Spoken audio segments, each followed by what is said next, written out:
the carrier plows through heavy seas, one bomber after another soars from the flight deck, pointed for Japan.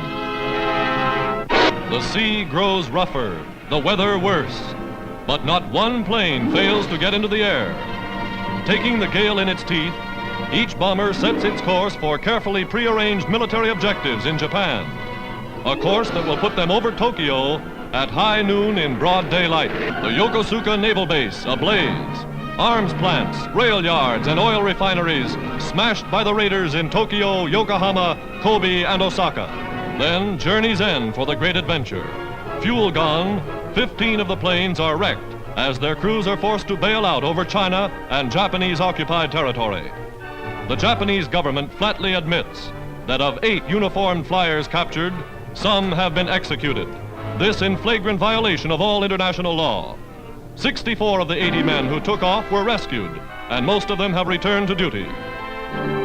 In Chongqing, Madam Chiang Kai-shek honored Doolittle and his gallant men for a raid that did much to shake the complacency of the Japanese warlords. What's up, everybody, and welcome to another episode of the What's the Scuttlebutt podcast, your favorite World War II based podcast. And we're back here for another week. We got the skeleton crew, just me and Mr. Henry Sledge. Join us as always. Henry, friend, how are you doing tonight, sir? Doing fantastic, man. Glad to be here. Aren't we all? Woo! It's been a long couple of weeks. Haven't really gotten to it too much on this podcast, but I do like to keep everybody up to date with what's going on in the world. And what's going on in the world is I have recently closed down Act Computers after 18 years, and today was my first day since I worked in radio. But when I worked in radio, I was still working at Act Computers, so I was still dipping. But today is the first time in 18 years I have been working a job and not as an owner. And I got to tell you, it's nice. It's nice to actually just be able to drive to one location, clock in, hang out for 9 hours, and clock out and go home. Opposed to you feel like it takes a lot of stress off of you. Not only that, but I mean, with gas prices being $4.19, $4.20 a gallon, I'm driving a V8 truck. Oh, well. Driving 60 to 70 miles a day, putting wear and tear on my starter. Yep. Here's a weird question. What kind of aggregate do you guys use in your roads up there? You ever thought about it much? Yeah, because, I mean, a lot of our Thompson Tractor customers are, you know, like Vulcan Materials and Lafarge, and, you know, so rock quarries are all around us. See, that's the way it was when I grew up in Ohio and Kentucky. It's all limestone. So they would just get rock quarry and limestone. They'd put it in their concrete and their cement and their blacktop, and that was the aggregate. Well, I live right off the coast of Florida, off of Sanibel. Sanibel is the seashell capital of the world. Now, all of our soil's sand and seashells. And so when you have the broken seashell capital of the world and you need aggregate, what do you think we use? Seashells. And it's really noticeable when you walk around the park and look at the parking lots, like you're walking through the grocery store, walking to Walmart, you look down. And where this comes into play is a lot of people probably don't think about this unless you stepped on a few of them. Seashells are rather sharp. Extremely, yeah. And so when you're pouring them in your concrete and use them as aggregate, we noticed this when we moved out here from California, my dad and I. We're like, why is our tires wearing down so quickly? You get you got all this sharp-ass seashells used as aggregate in our concrete. And so, you know, and driving 70 miles a day, I had to put new tires on my truck already. And when I got my truck, it only had 50,000 miles on it. I'm up to 89 already. I put 129,000 on my 2015 Tundra in like, I don't know, a little over a year maybe. And then my other one I ranked up. But anyhow, long story short, so I started my new jobs, same career path. I'm still doing IT work. I'm just doing managed services. It's all remote. And so, you know, it's been kind of hard to keep up to date with all the show prep and stuff we do here when you're closing down businesses, emailing customers, you know, and all that. So finally, now that I'm just about done, end of April is the end all be all, and I'll be completely done with offloading clients and doing my new gig. That now that I have this 9-to-5 job, I'm not having people call me at 5 in the morning, text me at 7 in the morning, call me at 11 o'clock at night, 10 o'clock. Now I actually have some free time to focus on our passions, such as reading and doing all things World War II. Nice. And so I'm hoping not only this podcast, but the other podcast on the network will see the fruits of the labor that I will now be able to do with some more free time and less stress in my life. And so that's one of the things we're looking forward to. That sounds great. I mean, it's just got to be so much stress off of you. I mean, it's just that double-edged sword. I mean, people I know who own their own businesses, I mean, yeah, they've got the potential to make so much more money, but everything is on them. Mm-hmm. And, you know, so. And I know there's probably some business owners who listen to this podcast who, especially the last 2 years, the pandemic, I think the numbers were 40 to 60% of small businesses closed down in the last 2 years because of the pandemic. Yeah. Yeah. I would absolutely believe it. So for those of you who are business owners and you maybe listen to this podcast on your way to the office or on your way home, I get the stress you're going under, and hopefully things pull through for you. But, you know, I'll put this out there too. I know we're not quite World War II, but sometimes it pays to share with our audience. I'll be honest with you, Henry. One of the things I was concerned with, and maybe if you're a small business owner, you're concerned with this too. I'm 43 years old. And I'm thinking, you always hear about ageism, right? Right. And I'm thinking, I'm 43. If I'm going to make a career move, now's the time to do it, if not a little too late. And I even talked to my brother, who he works as a project manager for a construction company out in Vegas. And he's like, well, as somebody who hires people, I'm going to give you a heads up. A lot of people are afraid to hire people who own their own business for so many years because, they're stuck in their ways and they kind of have an attitude, and you're not exactly a spring chicken. And so that was a bit of a concern, but we have something on our side. And that is called work ethic. See, in the last 2 years, all these 20 and 30-year-olds have been quitting their jobs and then brag about it on the internet. Right. And believe it or not, when I put my resume up on just one resume website, first week it was quiet, but all of a sudden I had to cancel 4 interviews after I accepted this job. So if you're out there and you're good at what you're doing and you're 43 and you feel like you're stuck in a rut, whether you own your own business or you just working a job you're not happy about, just fill out your resume and put it online. Don't mean you got to quit your job, but you might be surprised right now. Us old cats kind of have a premium on our head because we like to work. So yeah, I've been hearing about the Great Resignation. Mm-hmm. I think over 4 million people, they said, last year quit their jobs. Now, what are these people? How are they supporting themselves? Some of it's gig economy. Some of them are driving for Uber and Uber Eats. But I'll be honest with you, during the height of the pandemic, my payroll got affected so much that I for a short period started driving for Uber, and it was profitable in the middle of the pandemic because no one wanted to drive, and so they were doing bonuses. I remember one night I went out on a Friday, did the bar run. I did like 5 trips, made like $120. I was like, hell yeah, that ain't bad for 2 hours worth of work. But see, now you've got gas prices eating into that. Well, but I'm driving my Volkswagen Jetta, which I can drive from Cape Coral, Florida to Valdosta, Georgia on 1 tank of gas. But anyhow, before the gas prices went up, I was driving to make a little bit of money, and then the bonuses, and as the pandemic wind down, more and more people started driving, all the bonuses and enticements went away, where I did one night, like after 4 drives, I made $30. I said, to hell with it. I quit driving. Mm-hmm. And, but I still get the emails. Oh, you can, they're so hungry for drivers right now. Like, oh, if you drive between 1 a.m. and 3 a.m., basically the bar runs, you can make up to $38 an hour. She's like, nah, I'm good. Yeah. I'm good. I don't need it now. But to answer your question, some of them were doing the gig economy for a while at the height of the pandemic. People were making, depending on what state you lived in, with the bonuses and the pandemic money, some cats were making more money on unemployment than they were making at their full-time jobs. So it kind of enticed them to stay home. So, but anyhow, so if you're stuck in a rut or whatever, and you're concerned that your age may be a limiting factor, right now I'd say there's a premium on old cats like us.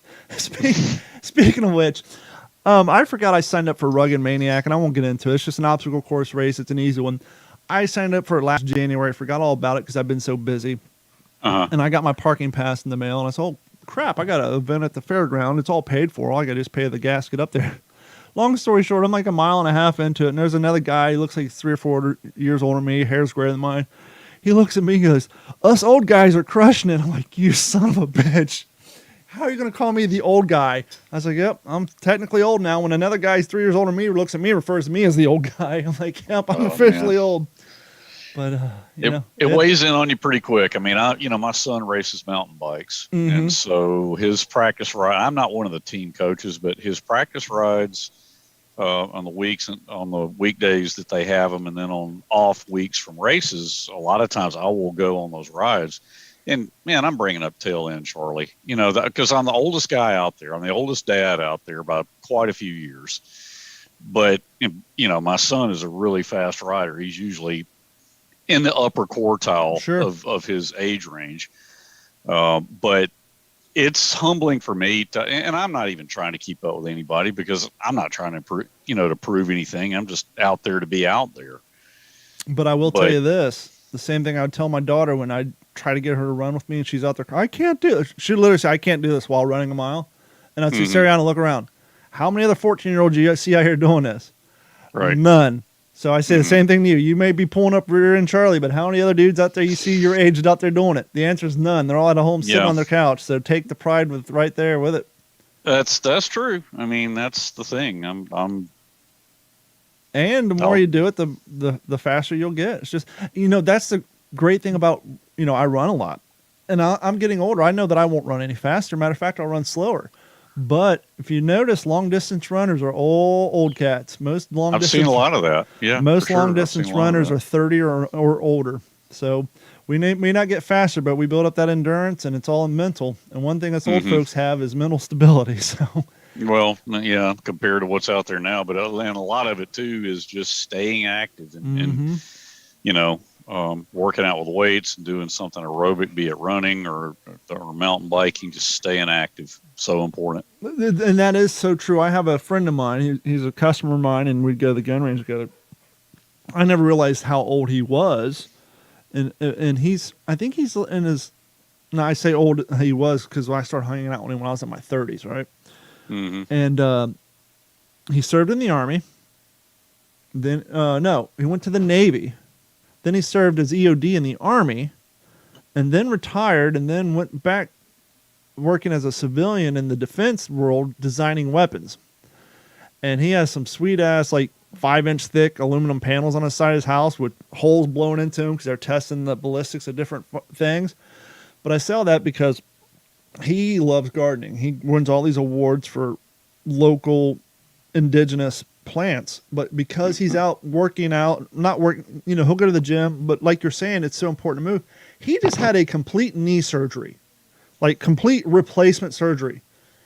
He had surgery and was done with physical therapy, completely cleared of physical therapy in 3 weeks because he was constantly walking, crouching, jogging down the neighborhood street and just going to the gym. He wasn't doing anything crazy. He wasn't out running miles, but because he stayed active, his doctor couldn't believe how quickly he got through physical therapy. He was back and walking in 3 to 4 weeks from a complete knee replacement. I would believe it. It makes all the difference in the world, man. Yeah. Yep. So as we opened up the show, now to get to World War II, today is the anniversary of the Doolittle raids. I guess it would behoove us if I actually looked. Oh, here we go. There's my daughter in this room. April 18th, 1942. Now, if you listen to this podcast, you're familiar with the Doolittle raids. And if you're not familiar with the Doolittle raids, we'll give you the Cliff Notes version, which, interestingly enough, I'm wearing my Frontline apparel, and it actually has the map of the Doolittle raids on the back. Oh, nice. I like that. So it actually has the map of the Doolittle raids. So if you guys seen the other bad movie, Pearl Harbor, they had the Doolittle raids included in that. And we all know about how they had to clear the weights on the B-25 Mitchells. Is that the B-25B or the B-25A? You're the air guy. I think they were... That is a good question. They weren't A's. Pretty sure they weren't A's. I think they're the B's. book I just read did not. I don't know that it gave the suffix.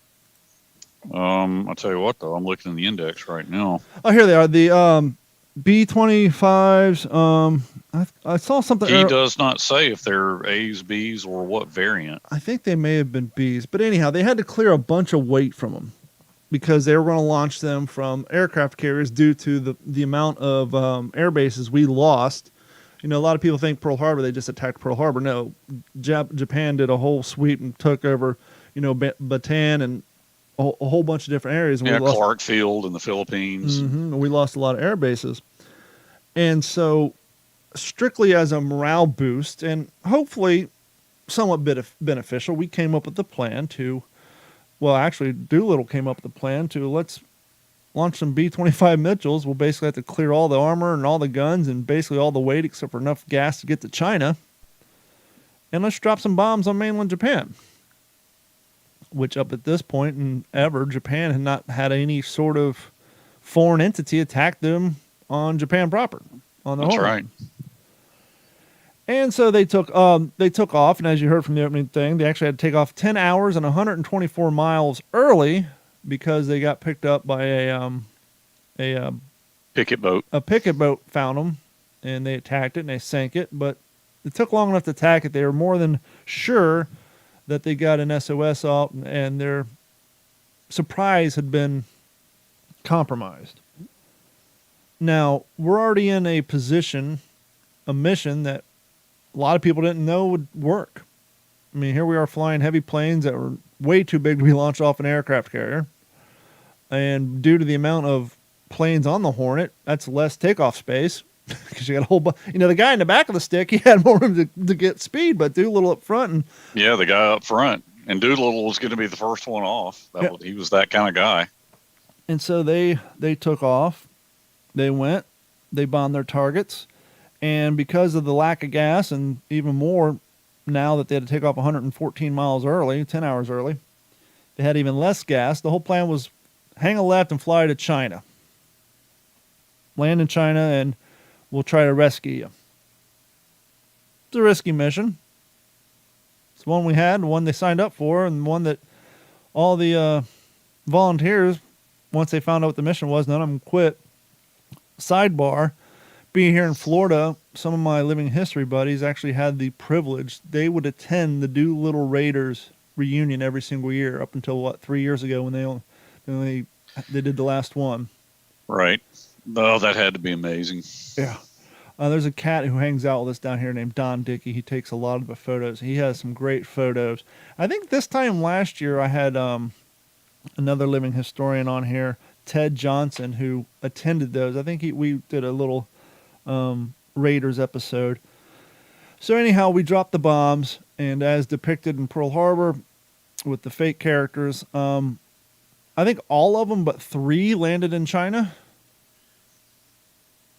That 3 actually were killed bailing out. Yes. One crew landed in Russia. That's the crew I want to talk about because that's the one that doesn't seem to get much play. But go ahead. No, well, I don't want to. If you're to talk about them, I don't want to steal. Well, go ahead and talk about the other boat. I have some information on the one in Russia because I just kind of found out about this tonight doing a little extra research. But go ahead and continue on with the. Well, and I actually, while I was on vacation, read Target Tokyo by James M. Scott. Best book I've read on it. And 2013, like you just said, 2013 was the last year they did the reunion.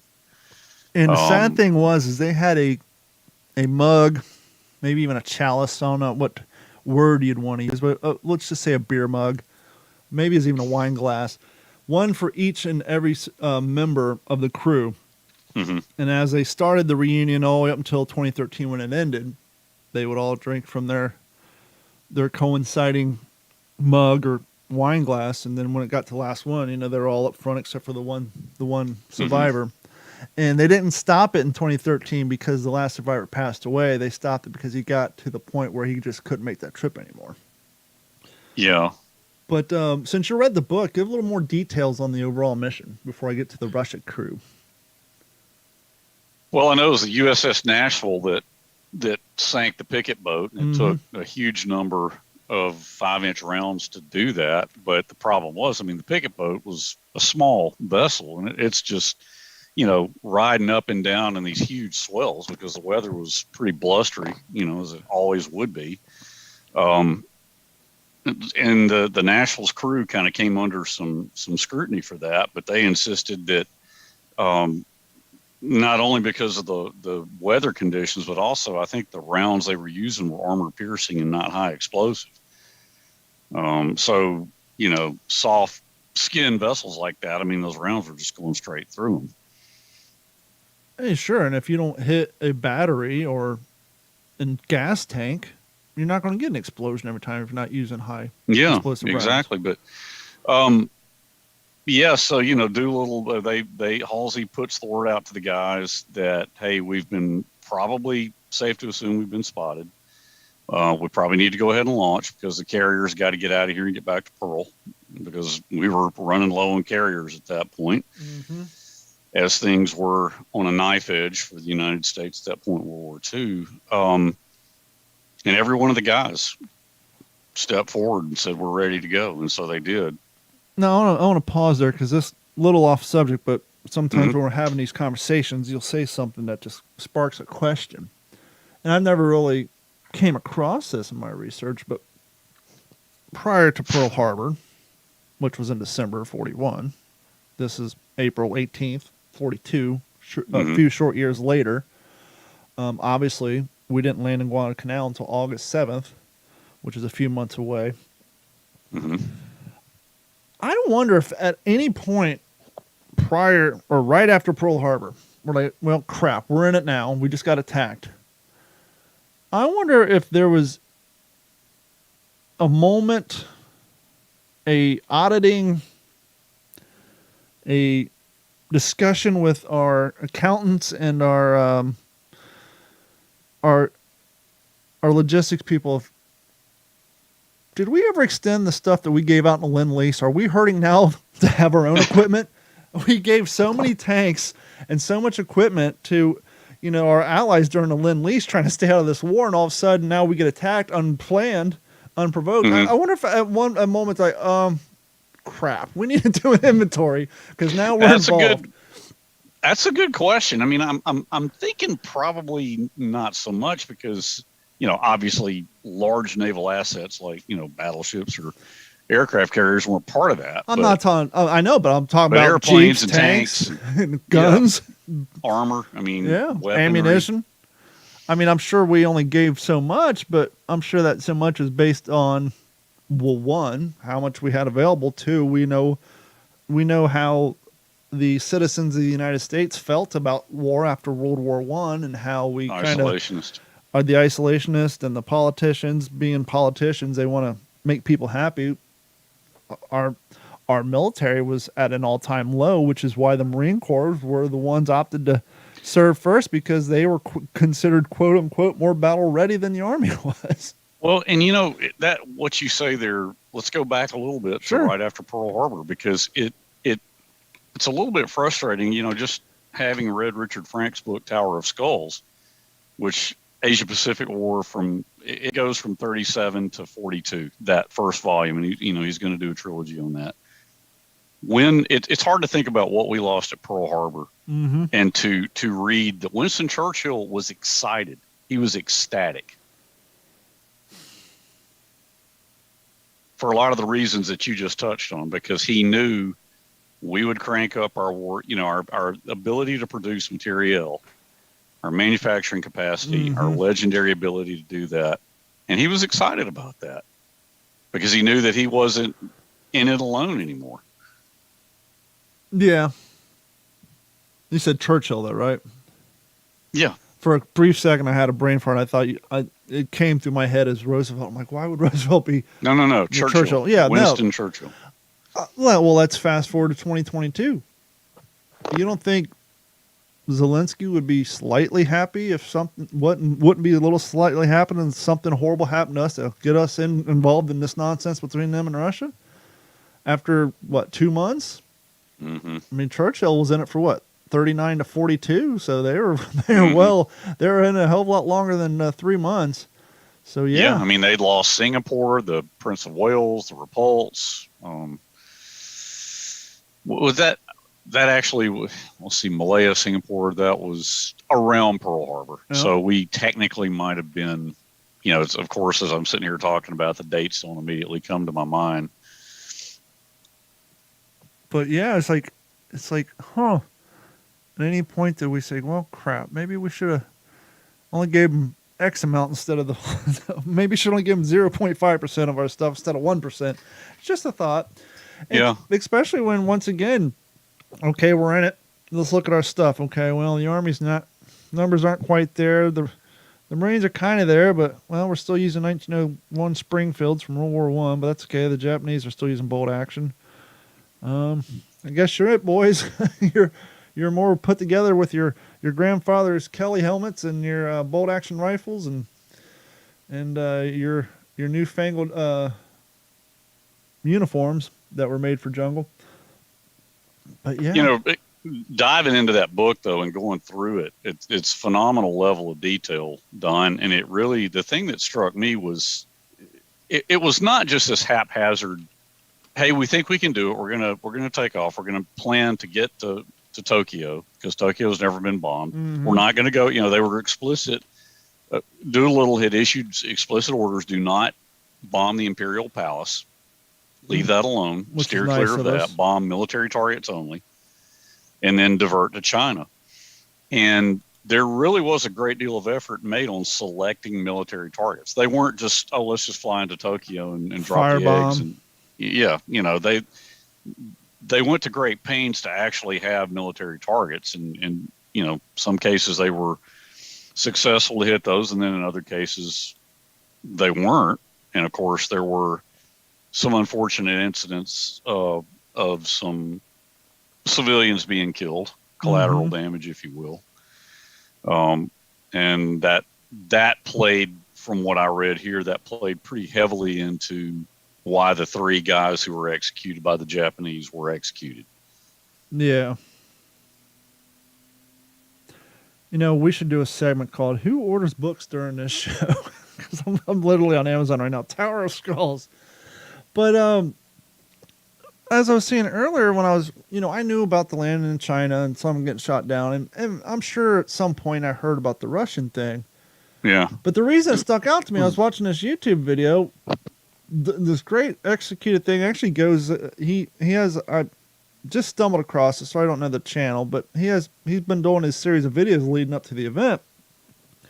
And the reason the Russian thing stuck out to me, he said, because this plane landed in Russia, to which the crew was promptly interred. I was like, wait a minute. Russia was our allies. Why would they be interning our guys? So that raised my interest. And so I did a quick little Google. I Googled the Doolittle Raiders who landed in Russia, who was headed up by Mr. Robert G. Emmons. Say he's not a mister, he has a rank. You're absolutely correct. Emmons entered in the United States Army Air Corps on February 23, 1937. At the Vancouver Barracks in Washington, graduated from flying training school at the rate of pilot in February 38. Fast forward. As a first lieutenant, Emmons joined the Tokyo mission just before the mission. He was a co-pilot on one of the here we go. No, still doesn't have the sub. See, on that video, it actually said B-25A or B-25B. I can't remember. But anyhow, he was a co-pilot on one of the 16 B-25 Mitchell bombers under the command of Colonel James H. Doolittle. That's where he left the carrier USS Hornet to carry off the Tokyo plan. Now, as we said, after the 16 crews he took off, his crew was burning fuel a lot quicker than the rest of them. And apparently at the time, the Soviet Union was not at war with Japan. And so, even though Doolittle had specifically told raiders not to fly into Russia, as we said before, his B-25 was consuming fuel at a much higher rate than planned on the mission, possibly due to the incorrect engine carburetor setting. That sucks. Right. As a result, after attacking his target successfully in Japan, the plane turned north and touched down in a large field 40 miles from a city in Soviet Union. The Soviet Union, as I said before, which was not at war, Japan held the crewmen captive for 13 months. Yeah. Moved them around a few times, too. Colonel Emmons later wrote a book about his experience as a captive called Guest of the Kremlin. After landing in Vladivostok, Emmons wrote that the Soviets held its 5 crewmen at several locations throughout the Soviet Union, limited to the same diet as the besieged Soviet people, mostly blackened bread and cabbage. The 5 crew members suffered malnutrition, dysentery, and other medical problems.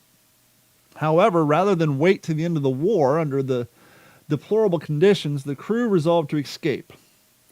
While held at Ashgabat near the Persian border, 1,000 miles from Vladivostok, where they had found sympathy from a Soviet officer, the Soviet officer introduced them to an Afghan smuggler who supplied the officers with better food and other black market items. Crewmen paid the smuggler $250, won in a poker game the night before the mission by the pilot Edward J. York. Now, how this guy wins a poker game, loads up, bombs Japan, gets arrested by the Soviets, and not searched, where he still has $250 on his person.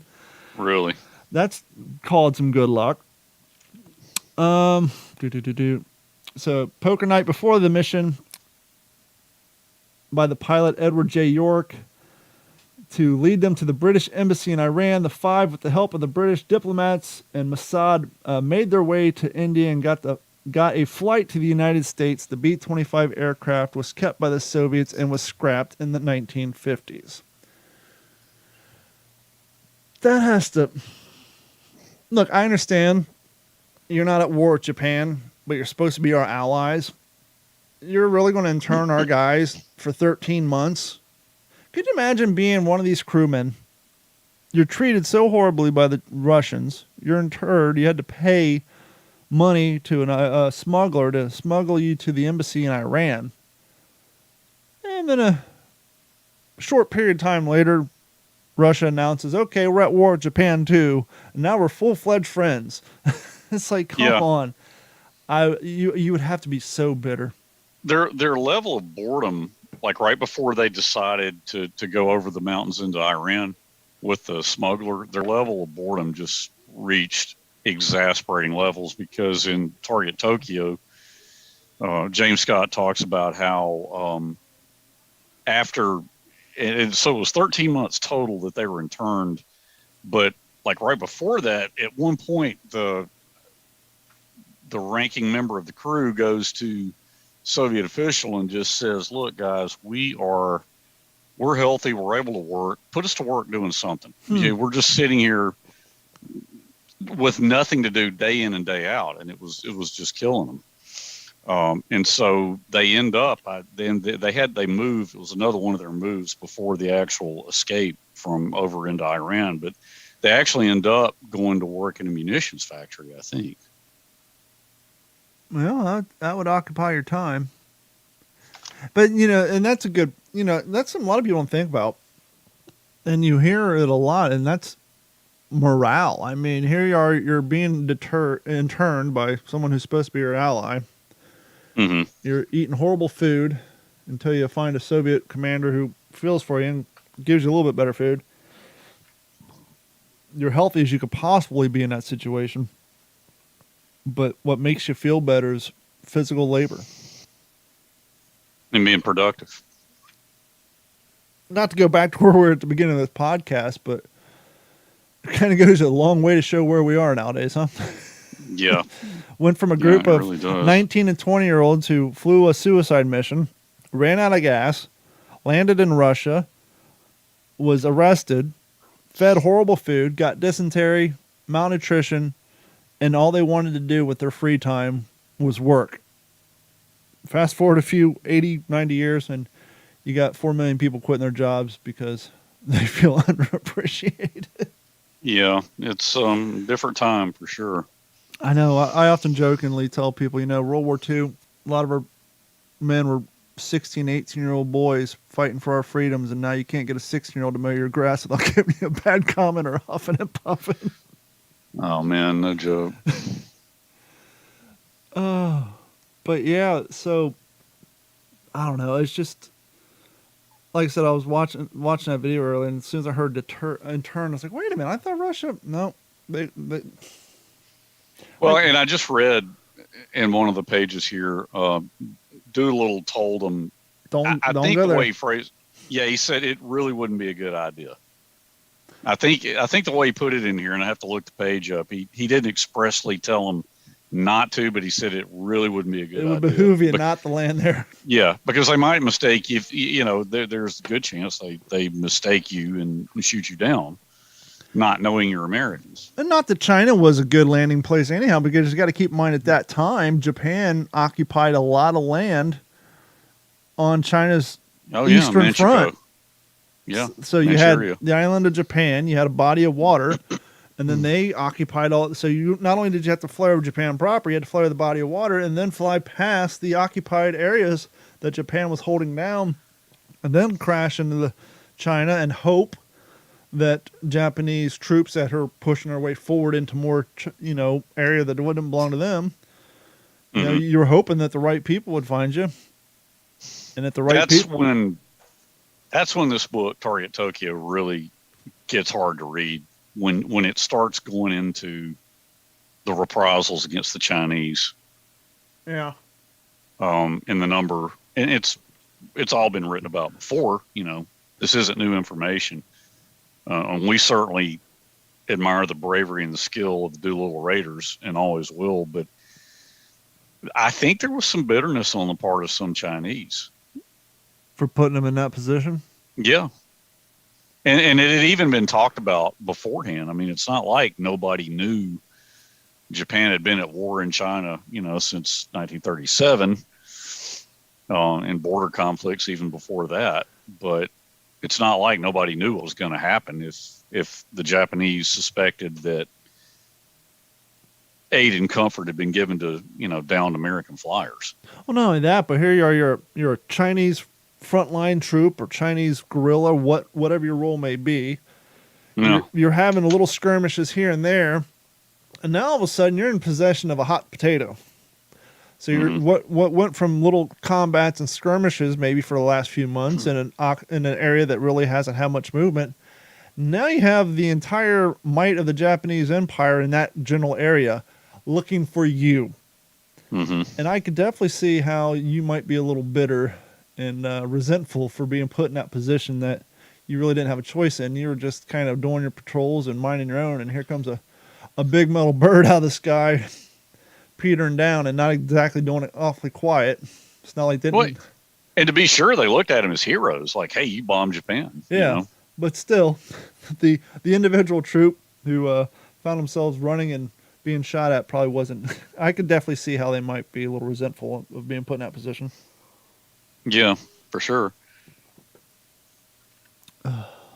So here's a paragraph here. Let me read this. Sure. Chiang Kai-shek cabled the horrors to Washington. Quote, after they had been caught unawares by the falling of American bombs on Tokyo, Japanese troops attacked the coastal areas of China where many of the American flyers had landed. These Japanese troops slaughtered every man, woman, and child in those areas. End quote, he wrote. Quote, let me repeat, these Japanese troops slaughtered every man, woman, and child in those areas, end quote. And that's Chiang Kai-shek cabling to Washington. I'm trying to Google something. Okay. Statue. Oh, what the hell they call those? It's amazing how even today,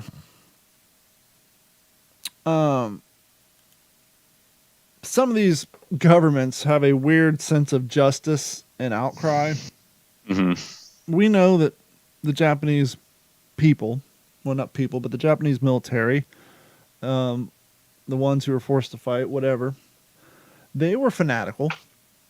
They were known for doing some pretty horrible things. And we could say, well, that's the time of war. That was the time. Things have changed. And I always am dumbfounded. And there's a story that came out. I'm trying to find the date on it. This came out a few years ago. It was actually, looks like it was updated in 2020. Korean comfort women statue in Berlin angers Japan.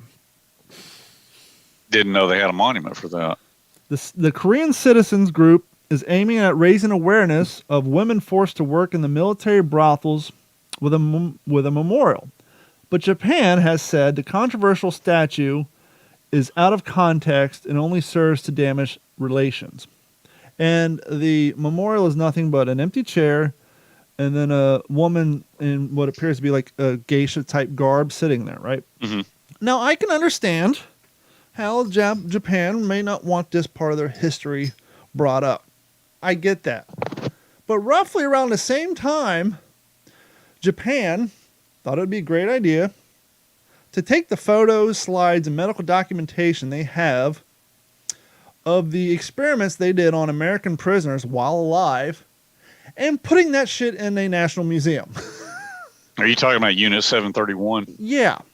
That's So, horrific. On Yeah. one hand, they're upset that Korean comfort women's statue is raised in Berlin. That's horrible, but here's some in-depth details and slides of the horrible atrocities we committed on live POWs during the war. But hey, that's science. It's like, which one is it? Which one's more offensive? Some might argue, as bad as the comfort women thing is, proudly displaying the scientific articles you did on our prisoners might be a little more offensive to some people. Just saying. Absolutely. So it's like, which one is it, Japan? You can't have it both ways. Yeah, Unit 731 gets into some pretty horrific stuff. Yeah. You want to lighten the mood a little bit? Yeah, well, hey, here's another. So move on to April 18th, 1943. Okay. U.S. was reading Japanese mail, got intel that Admiral Yamamoto, Isoroku Yamamoto, was going to head out of Rabaul in a flight of G4M Betty bombers to visit the troops down in the Solomons. You know, a little headed morale toward mission. Bougainville. Yeah, beat the war drum a little bit, get everybody excited about, despite the fact that they lost Guadalcanal, that they still had a chance at. Then apparently the Japanese equivalent to a Bob Hope wasn't available, so we'll send the next best thing. Exactly. So they end up sending off a flight of, it was supposed to be 18 P-38s out of Guadalcanal. 2 had mechanical problems and had to be called back, so it ended up being 16. And they intercept Yamamoto's flight of G4M Bettys and shoot him down on April 18th, 1943. Fantastic. I'm sure that had a lot to do with disarray amongst the Empire of Japan's military, at least an aspect of it, in upcoming conflicts. Well, and they really, at first, I think they covered it up back home. Oh, I'm sure. I mean, they lied about everything. And we talked about it before. Everything from the fact that the Japanese Navy didn't get along with the Japanese Army and they didn't communicate amongst each other, that all of a sudden that the Army was responsible for protecting this little airstrip that they built in Guadalcanal that no one knew about, that the Navy took it upon themselves to build. Exactly. How do you win a war when, could you imagine you're trying to formulate plans, you're trying to organize your Navy, your Army to formulate battle plans, and the reports of casualties that you're getting back of your own side are so, I was going to say inflated, but deflated, not even the proper word, so miscalculated or intentionally misinformed so that the higher ups don't lose their pride and all that. How can you win a war without accurate numbers of how many guys you have because people are afraid of what the outcome is going to be towards them? Good point. And I often think about this.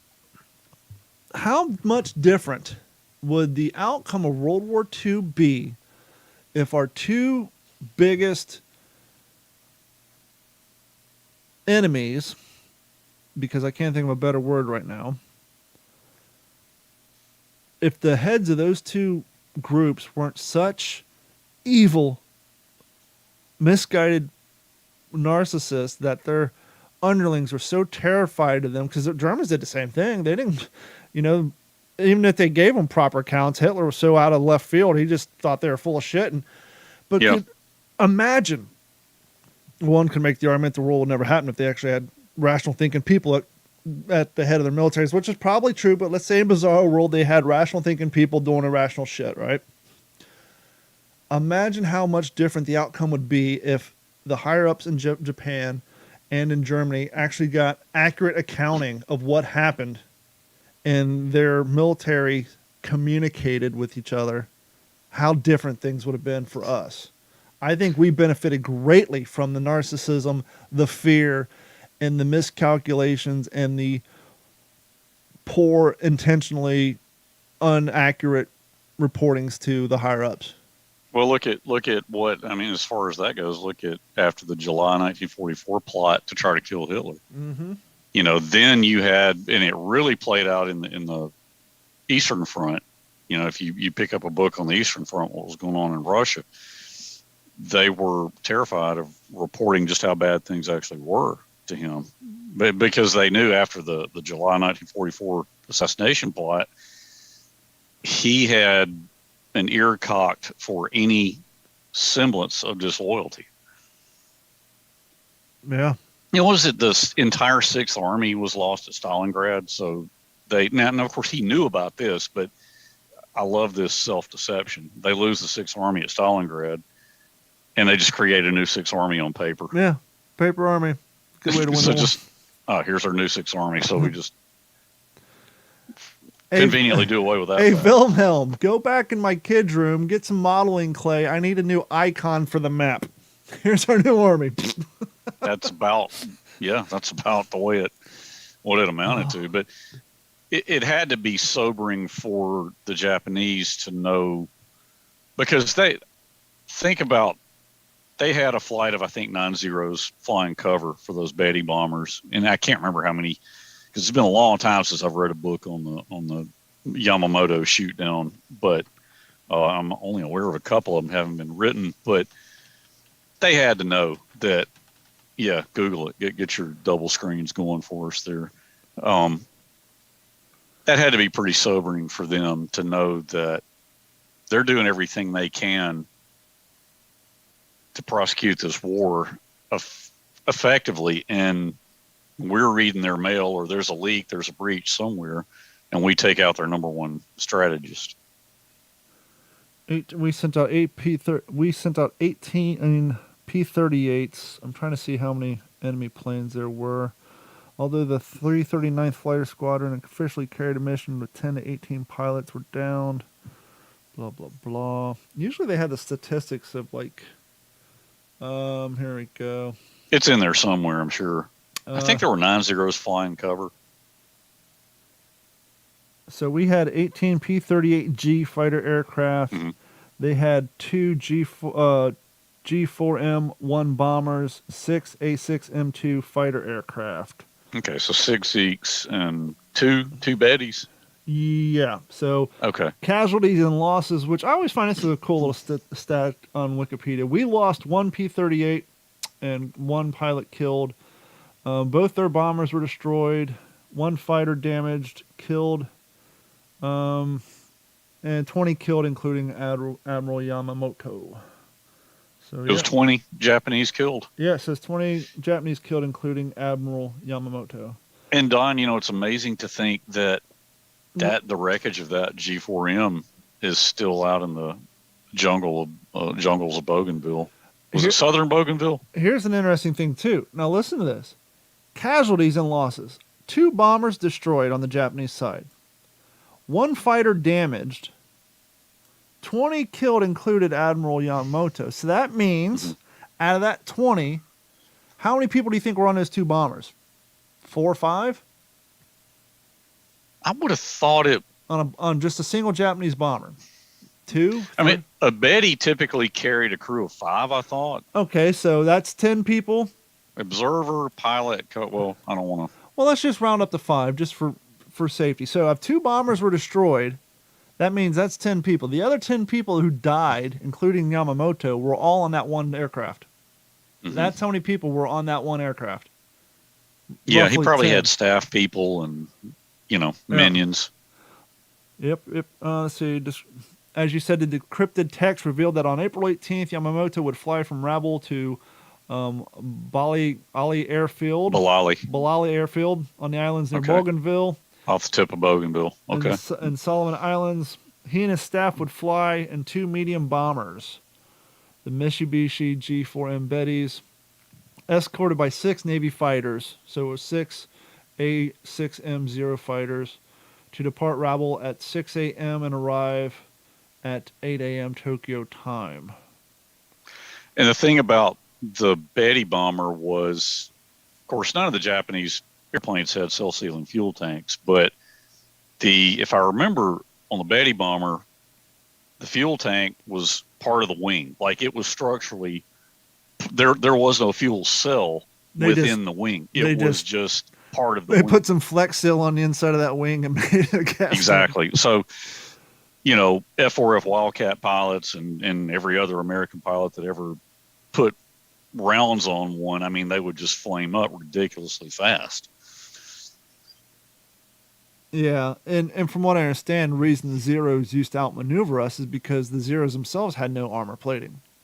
Exactly. Where the pilots would even take the radios out of them because to save weight, number one, but number two, because the damn things didn't work most of the time. Yeah. So I think a lot of their pilots would communicate by hand signals quite a bit. They learned. I mean, our guys, and we're kind of, getting beyond the scope of the Yamamoto April 18th mission, but our guys learned pretty quick, do not get into a turning fight with the Zero. It's got to be boom and zoom. You've got to keep your energy up and dive on them and pull out and, come back around, and you cannot get into a turning fight with the Zero. Yeah. Best way to stay alive. So we're going to change things up a little bit for the last half. Sure. Let's do you ever do one of these internet quizzes? Sometimes you see them on Facebook and whatnot. You and I are going to play this one at the same time because it's one of those slideshows. It's called How Smart Are You When It Comes to World War II? So we're going to play now. Between the two of us, we better get an A on this. Okay. Let's see. While most looked at German invasion of Poland as the start of the war, as the start of World War II in 1939, Japan had already been at war with China since what year? Let's see. Here. Well, you could either, there were incidents going back to 1931. Okay, we're going to do the multiple choice. A, 1935, B, 1937, C, 1936, or D, 1934. 1937. So, is that your final answer? We do have three lifelines. I'll go with that. Am I? 1937, and let's see here. There's little doubt that Japan wished to conquer Asia and the Pacific, and the Marco Polo Bridge incident did occur in July of 1937. So you, sir, are correct. The reparations placed on Germany in 1918 are likely to be the biggest cause of World War II. What was responsible for these reparations? A, the Treaty of Versailles. B, the Treaty of Brest-Litovsk. Thank you. He's not even reading it. He knows better. B, the Treaty of Versailles. C, Paris Peace Accords. Or D, the Geneva Convention. The Geneva Accord. Do you want me to answer it? It's B. It's Treaty of Versailles. We all know that, right? Yeah, that's what I thought. So. Yep. While Germany did invade France, the signing of the Francisco-Russian Treaty tripled the Germans' hands a bit, but the victor goes the spoils. Let's see here. In what year was Hitler elected Chancellor of Germany, paving the way for him to pass legislation to cement his authoritative rule? Was it 33? Well, A was 1933, B 1931, 35, and 36. We're going to go with A. Continue. What battle was responsible for the largest loss of American soldiers' lives? A, Battle of the Bulge. B, Battle of the Atlantic. C, D-Day invasion. Or B, the Battle of Midway. I almost want to say Battle of the Atlantic. What now? I was going to say Battle of the Bulge. You want to go Battle of Atlantic? Well, if you go Atlantic, you've got all the merchant seamen who were sunk by the wolf pack. Okay, I hit hint. The last-ditch effort did a lot to end the war altogether. That makes me want to say Battle of the Bulge because that was Hitler's last-ditch effort through the Rhine, correct? I'm sorry. The hint was this last-ditch effort did a lot to end the war altogether, so I'm saying Battle of the Bulge. Yep, I'll go. Yeah, I agree with you. Let's see here. The Battle of the Bulge was the last major German offensive of the war, launched through the Ardennes Forest region, France, and Luxembourg. So that was correct. We'll do a few more of these. Yeah, these are fun. This one's worth 10 points. The Nazi Sieg Heil March was a pirated version of which university's fight song? Yale, Princeton, Harvard, or Columbia? This is something I've never heard before. Once again, the Nazi Sieg Heil March was pirated version of which university's fight song? Gee, man, that's some Roll Tide stuff right there. I don't know, Don. I have no idea on this one. Wow. I don't know. We'll go with a hint. This is the university that Barack Obama, Franklin D. Roosevelt, and Natalie Portman all attended. That tells me absolutely nothing, but we're going to say Princeton, maybe? Is it What are the choices? Princeton, Yale, Harvard, or Columbia? I thought, didn't Obama go to Columbia? I don't know. We'll go Columbia. You know better than me. No, I don't. Incorrect. Not. The composer of the Nazi March was familiar with the fight song, having attended Harvard. That's not something you hear Harvard bragging too much about. I did not know that. Hey, any of these questions deal with the Pacific much? It seems like most of them are ETO. This is just some generic Haywise website. This isn't a history website. This is Pacific kind of. Worth 10 points, Mr. Henry Sledge. What was the name of the plane that dropped the atomic bomb on Nagasaki? Boxcar. That would be C, Boxcar. The other options would be Full House, Fat Man, or Enola Gay. We know it wasn't Enola Gay. Boxcar is correct. Your next 3 questions, Henry, will earn you double points. It's estimated that the percentage of Soviet men born in 1923 died in World War II. It's estimated that what percentage of Soviet men born in 1923 died in World War II? Is it 80%, 70%, 30%, or 50%? Now, let's keep in mind, for those of you playing the home game, that as the movie Enemy at the Gates reminded us, that the poor infantrymen on the Russian side did not have enough weapons, so one man was given a gun and some ammo. The guy behind him was given ammo, and if the guy in front of you got shot, your job was to simply use his rifle. So keep that in mind. I gotta say, I'm not sure. Okay, I would totally be guessing. Well, let's get 80, 70, 30, or 50. I want to say it's got to be over 50, right? I was going to go 70. Yeah, I was thinking 70 as well. We're going to go B, 70. That is our final answer, and we are incorrect. While 4 out of 5 German soldiers died on the Eastern Front, it clearly came at a price to the Soviets. The correct answer was a staggering 80%. Oh. That is a lot. I'm sure. I wonder what percentage of them died in Stalingrad alone. Oh, man. Stalin, yeah. No joke. Okay, this one is worth 20 points if you get this right. 5 children. Oh, I know this one. I'm going to step away because I've actually produced a bit on this. And if you need help, I'll be your lifeline. But I have to step down because I know the answer. 5 children and a pregnant woman were killed by a Japanese barrage balloon while on a picnic in which state in the United States? Now, I'll give you a little hint, even though you didn't ask for her. Her name was Elsie Mitchell, and her and these 5 children were the only civilians to lose their lives in the entire conflict of World War II on the United States soil. So obviously Hawaii didn't count because it was a colony. I mean, it was not a colony, but it was a territory. Are there choices, or am I just... Your choices are Michigan, Oregon, Washington, or California. Oregon. Ding, ding, ding. That would be Blythe, Oregon, to be exact. Yes, Elsie Mitchell. The Japanese launched no fewer than 9,000 of these bombs, or what they called wind ships. Now, interestingly enough, the story of Elsie Mitchell and her 5 students from the church group. See, what actually happened was they were going on a picnic, and her husband's car broke down. And he got out to talk to a working crew to get some help.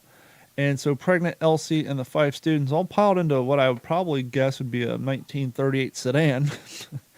They all went walking out into the woods when one of the children said, "Look what I found," and it was a undetonated barrage balloon. Children being children went and poked around, and the thing blew up. The story of this never came out until after the war. because the United States government so smartly, and this may sound bad, but it's the truth, they didn't want the local news to report the story because they didn't want the story to get back to Japan, where Japan would say, holy hell, these things are working. Let's triple down on production. So to prevent, because this one blew up, I knew one or two of them landed near power plants.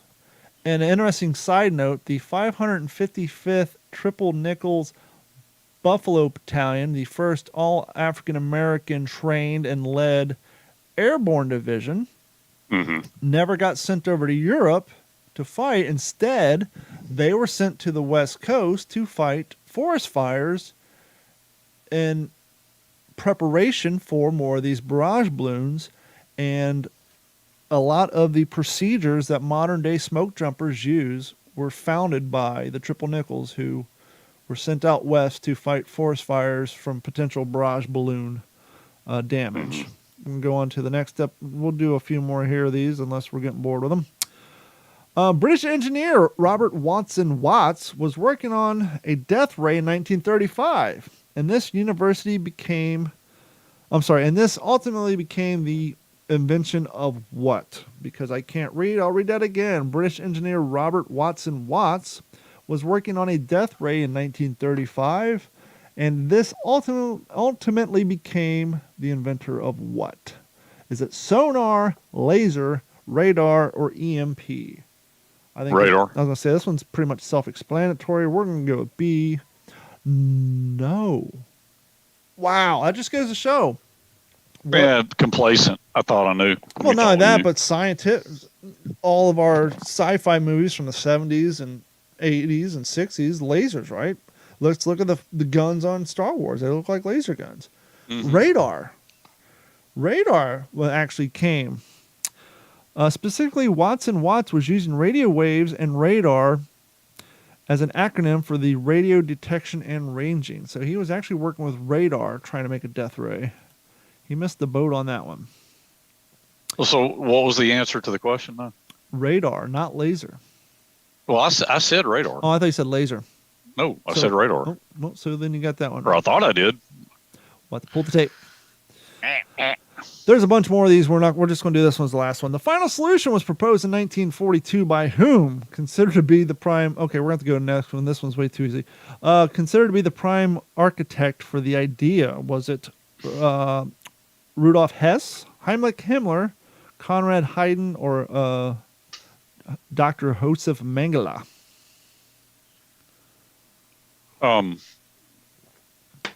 So I'm sorry. Read the. The final solution was proposed in 1942 by whom? Considered to be the prime architect of the idea. Was it Hess, Himmler, Mengele, or Haydn? God, they were all such high-achieving Nazis. Was it Himmler? I was going to narrow it down between Himmler and Mengele. Let's go with a lifeline, just because we haven't used any of them.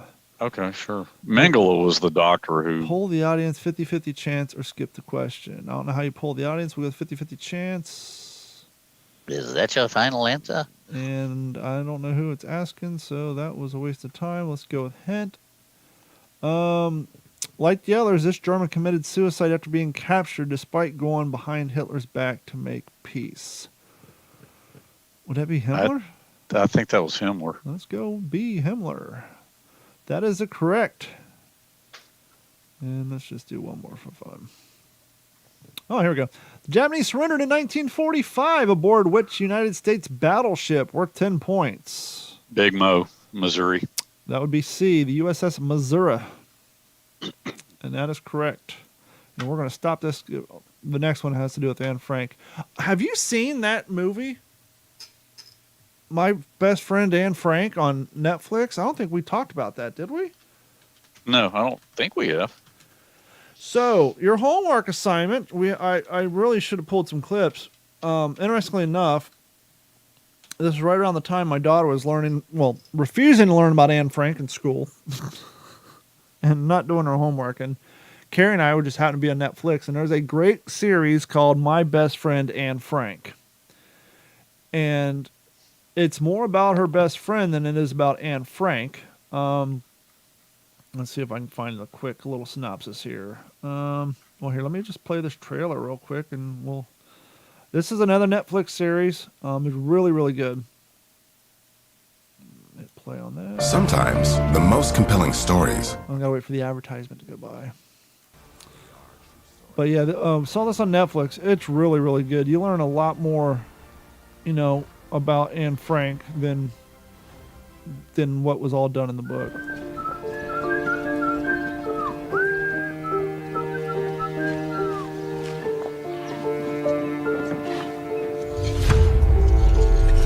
Der liebe Gott, mein Schatz. Okay, that ain't gonna work. Bestimmt It's all in unser German. Can't read the subtitles. I thought it was gonna have the English overlay. But basically, you learn about Anne Frank and her best friend, Hannah Gosler. And the story is more told from Hannah's side. In the leading up to Anne's family hiding them out in the annex, there was talk about Anne and her family going off to another country. And Hannah was under the impression she was going to go with her until one day she just vanished. And she had no idea where she went. And obviously they fast forward to both of them being in the camps and being on the horrible side, whereas Anna was on the working party side. But it's a damn good show. They intentionally don't get too much into the rough and tumble stuff until near the end, which is good because it's a good way for young cats like your son and my daughter to watch it. But if you guys want to see a different side to the Anne Frank story, and it's one of these, it's not an American show. That's why it's another one of these great foreign films that the Germans speak German, the French speak French, the Americans speak American. You know what I mean? It's not all kind of like we do a lot of our movies where it's all just all done in English with an accent. Yeah. Let me see. I'll try to get a better. Well, here, let's do a Rotten Tomatoes on it. But it's it's on Netflix, so add that to your queue. My best friend Anne Frank, and I really didn't know about her best friend Hannah, who did survive the war and went on to write a book. Let's see here. Okay, we gotta preface this by saying when it comes to Rotten Tomatoes, the top critics, they kind of let their politics get into things, and right now war's not the best thing. Top critics give it a 57%, but audience score is 70%. And so, well, we've talked about Rotten Tomatoes. They didn't like Midway either. Yeah, so Bastards. It's a great little show based on a real life relationship between Anne Frank and Hannah Gozer from the Nazi occupied Amsterdam and their harrowing reunion at a concentration camp. Came out on February 1st of 2022. It is a Dutch language movie, so it's definitely made overseas. And one thing I also like about these foreign films is Jeff is one of these who he quickly he'll admit that he's not a big fan of World War II movies that have like big names in it, like when we brought up Ethan Hawke being never mind. So that's a nice thing about these foreign movies too, is as Americans, if there is a quote unquote famous actor in there, we don't recognize them, so we're not bumped by it. So it's easier to relate to them playing the role of a Anne Frank or someone because we don't recognize them as being a huge famous person. But it's a really damn good show. So The Forgotten War is one you guys need to watch. No, was it The Forgotten War? No, it's oh crap, I forget the one about the battle. But anyhow, add to your My Best Friend Anne Frank is a good one. And I'm going to go on Amazon and order Tower of Skulls. And I had another one I was going to read, but I'm not going to get into it. I just want to say the fine people over at Scientific America is demanding that the United States go down to Bikini Atoll and the Marshall Islands and do some nuclear cleanup. Because they're talking about the level of nuclear radiation down there and how, which they did bring up. There is one little thing you never really thought about. I'm sorry, the Marshall Islands. One thing they did point out, where is it? Oh, conclusion, the work is clear. They're talking about sea level rising that they're concerned that as the sea level rises, like, apparently we built like a concrete dome over the Like a sarcophagus. over the nuclear fallout, and it has cracks in it, and they're talking about how Okay. it's already leaking, and that if the water level gets too high, it could definitely be problematic for everybody. I was trying to find out because it's one of these pages that have these huge photos in between the topics to better understand. Blah blah blah. Yeah, but it was on Scientific America. There's a whole write-up basically talking about how horrible we are for evacuating the people and using those areas to test out nuclear bombs. But then they do bring on a good point about the concrete dome and how it has cracks. Oh, here we go. But the nuclear story of the Marshall Islands is not just one of bygone actions. If the United States doesn't better manage the solution, we could have another radioactive incident on our hand. The structural integrity of the Runit Dome, a concrete shell covering over 100,000 cubic yards of nuclear waste on the island of the Inenwaka Atoll, is at risk because of rising sea levels. Leakage from the dome, which is already occurring, is likely to increase, and higher tides threaten to break the structure open in coming decades. So if there is any truthful concern about that, we at least, once again, may want to get a bucket of Flex Seal, get down there and patch those cracks up. Yeah, really. But, so what do you got coming down the pike? I know Jeff told us that he is going to be featured on Sarah the History Chick's Instagram channel on one of her live streams. I'm not sure when the date's coming up on that, but we wanted to put that out there. I don't have anything coming up. Once again, as I said last week, my living history season got cut short because of my blowout in my boots. But you got anything coming down the pike you want to get out there?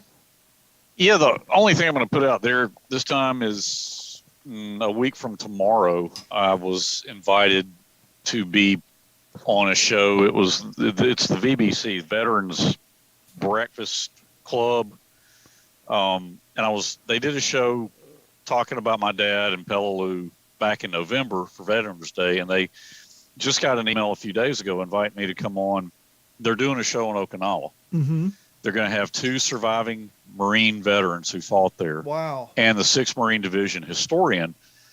And so the gentleman who's putting this together said, hey, we'd love to have you come on and give some context on the EB Sledge story. So I heartily agreed to do that. So that'll be a week from tomorrow. And the cool thing is, Don, I mean, if those guys are amenable to it, I may try to line them up to come on our show. Not only the vets, but also the historian. Yeah, absolutely. The 6th Marine Division, that'd be cool, man. That'd be a good contact for all of us, but for me with my book project and all that. So, that should be a cool thing. So keep your ears out for that. And if you guys like what you hear at the WTSP, the What's the Scuttlebutt podcast, you want to support us any way you can, there's multiple ways of doing so. First and foremost is you can head over to WTSPWorldWar2.com, click on that Patreon link and sign up. It's $1 a month, $3.50 a month, or $7.50 a month. Henry, me and you, we need to get together one time and do an after hours, what we call the OG5 podcast. That is the podcast that we put up on behind the paywall on Patreon as a little thank you to the people who subscribe. And then don't even have to be World War II. We can just, once again, talk about your kids mountain biking. It's just added value that we put up there. Also, if you're a member of the OG5, as we call it, whenever we come up with stickers or promotional items, usually when we order demos to test out, we'll contact you guys on Patreon and get your address and just send you guys free stickers and stuff. And we're going to definitely start putting more time towards focusing on you guys who support the show that way. Or if you don't want to sign up for Patreon and you want to get yourself a sweet WTSP World War II t-shirt, more new ones will be coming out here soon now that I have more time on my hands. Once again, head over to WTSPWorldWar2.com, click on the merch link, and you can buy t-shirts there. We got some nice ones up there. And as Henry can attest, because he's a latecomer to the party, these aren't your radio station giveaway t-shirts that shrink in the washing machine. No, these are good t-shirts. There are 3 different options, and when you order the premiums, they do not shrink. They have the athletic fit, and they are a little long, so if you're like me, a tall guy like me, you can order that extra large without fear of your butt crack showing when you bend over, because they are a little longer. And they are quality t-shirts, so they're definitely worth the price. They're comfortable, and they hold up to... I think out of all the shirts we've sold, we only had one that had a factory mishap, which Jeff got with me, and we happily replaced it to the person who had the mishap. But other than that, and hopefully now that I got this new gig here in a few months, maybe we'll come up with some more promotional stuff, and just things all around will continue to grow. But I want to thank everybody. Our numbers have grown substantially in the last 6 to 8 months. And Fantastic. we couldn't do that without you guys and Jeff and Henry and all the guests who have been willing to come on. But for a podcast that does no form of advertising, I used to kick Facebook $5 here and there, which never produced anything. All of our advertising is word of mouth. So the fact that you guys are spreading the word and sharing us with like-minded people, and the numbers are growing, is a testament to you guys, the audience. And we want to thank you for that. And who knows, maybe in the future, me, Jeff, and Henry can get together at a centrally located area. Maybe we can kind of put it together in enough time that maybe we can try to organize some sort of meet and greet type thing. That would be cool. So the audience can come out. Maybe we'll try to get a museum involved or something, organize something. One of those deals we have to give like good 8-9 months advance. That way people have time to plan. But maybe that'll be something we'll work on in 2023. That would be cool. We'll try to set up something and do a weekend somewhere. Something to have lots of time for advertisement. Because I think having it tied in with a museum of some sort. Yeah, like give people a maybe destination. Yeah, perfect. Yeah, give people a destination. I know to people go to. there, so. Yeah, and I did too. I had the privilege of working with their gun crew that they sent down to Fort Morgan for the Peleliu and the Tarawa events, both. Okay. So yeah, maybe we'll have to reach out. I'm sure we all three know people there. Yeah. I mean, we between the three of us, we've got contacts. And as always, if you haven't done so, please head over to youtube.com, click on the Digital 410 or find Digital 410. One, you can watch all of our live streams, and two, you can help us get the view counts up on our videos, and you can support the channel that way, because YouTube's already running advertisements on our videos. We just don't get our beaks wet from that. So we hit the subscriber mark. We just got to get the view hours in, and then once YouTube is happy with that, they'll finally break us off a piece of that Kit Kat bar. And so that's a piece of chocolate we wouldn't mind having. But I want to thank everybody for hanging out with us for another episode on the behalf of Henry Sledge and the absent Jeff Copsetta, who will be back next week. Thank you guys so much. And we will talk to you all next week. And we have a guest coming up. And so, as we said, we had guests booked up until May. Our guest tonight had an emergency come up and wasn't able to come on. But that's all right. We will see you all next week. This has been a Digital 410 production.